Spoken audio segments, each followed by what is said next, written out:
Right now, somewhere above you, a bird is seeing something you never will. Not just sharper, not just farther, a color that doesn't exist for you, a color your eyes are physically incapable of detecting, ever, no matter how hard you squint. Birds can see ultraviolet light. Mantis shrimp have 16 types of color receptors. You have 3.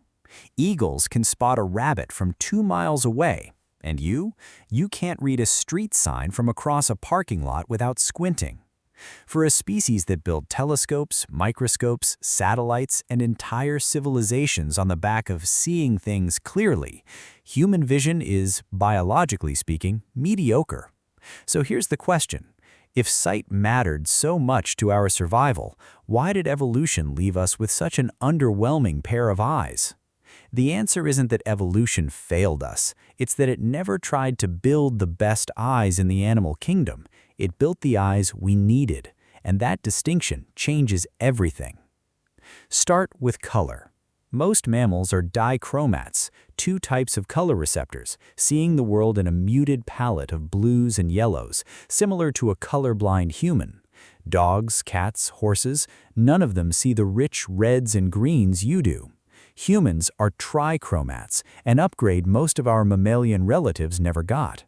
That upgrade almost certainly traces back to our primate ancestors needing to spot ripe red and orange fruit against green foliage and, some researchers argue, to detect subtle color changes in the skin of other primates, a social signal. Vision, in other words, wasn't optimized for clarity, it was optimized for whatever kept our ancestors fed and socially aware. Now compare that to birds of prey. A red-tailed hawk has photoreceptor density roughly 5 times greater than yours, packed into a deep foveal pit that acts almost like a natural zoom lens. That's not an upgrade, that's a completely different design brief. A hawk's entire evolutionary existence depends on detecting a twitching field mouse from hundreds of feet in the air. Every gram of that visual system is built for one task: long-range motion detection. Human ancestors never needed that. We needed depth perception for climbing and throwing, color vision for foraging, and enough peripheral awareness to spot a predator in the brush, not the resolving power to read a license plate from a cliff. Then there's night vision, where humans are almost embarrassingly outclassed. Cats have a reflective layer behind the retina called the tapetum lucidum. It bounces light back through the photoreceptors a second time, giving them vision roughly 6 times more sensitive in low light than ours. It's also why their eyes glow in photos. Humans have no such layer. Our ancestors were diurnal, active during the day, so evolution simply never invested in nighttime optics. Why build expensive machinery for a shift you don't work? This is where the Kellogg experiment becomes relevant, not about vision directly, but about what it revealed about primate perception versus human perception more broadly.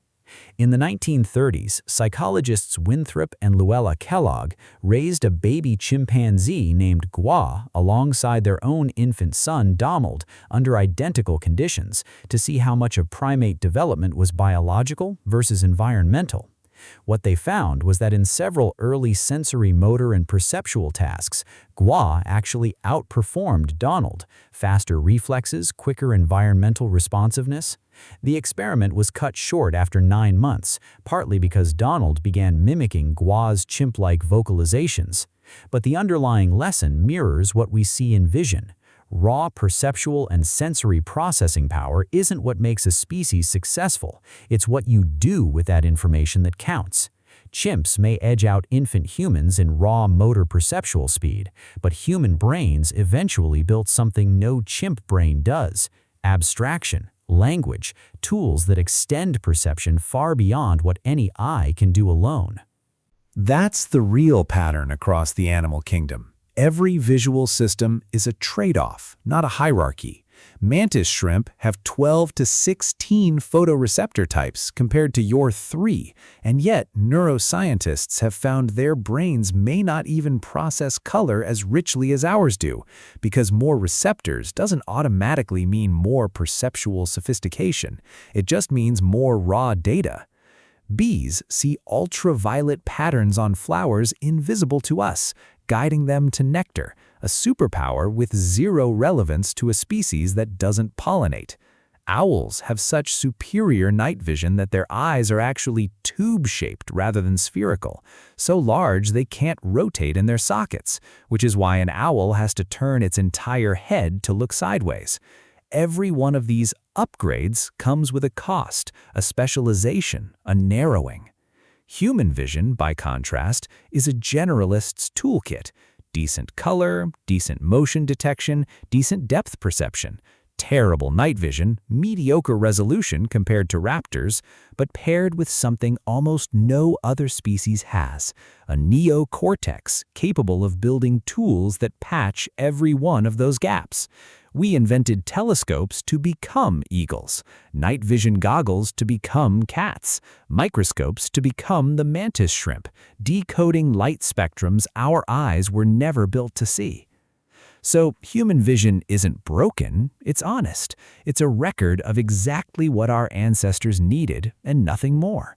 Enough color to find food, enough depth to climb and throw, enough light sensitivity to get by during the day, and just enough motion detection to notice a predator before it noticed us. Every other species on this planet is walking around with its own version of that same evolutionary bargain, a visual system shaped not by what's objectively best, but by what its ancestors' survival demanded. And maybe that's the real insight hiding behind the question. We didn't evolve the best eyes in the animal kingdom. We evolved the only eyes clever enough to realize how limited they are, and smart enough to build something better.